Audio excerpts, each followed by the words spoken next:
கடைசி சந்திப்பு. பிரியவே நாம் சந்திக்கப் போகிறோம். எப்போது அவனை சந்திப்பேன்?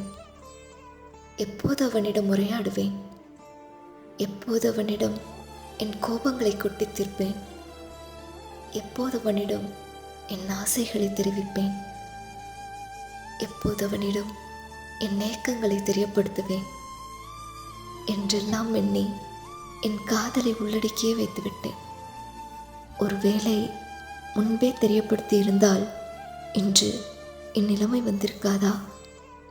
இன்று வருகிறேன், நாளை வருகிறேன் என்றே என்னை எதிர்பார்த்திருந்த நாட்கள் எல்லாம் வீணாயிற்று. தப்பித் தவறி வந்தாற்போல் எதிர்பாரா அந்நாளும் வந்தது. ஆம், இன்று இதுவே நம் கடைசி சந்திப்பு. சண்டைகளற்று பரஸ்பரமாக பிரியவே நாம் இன்று சந்திக்கப் போகிறோம்.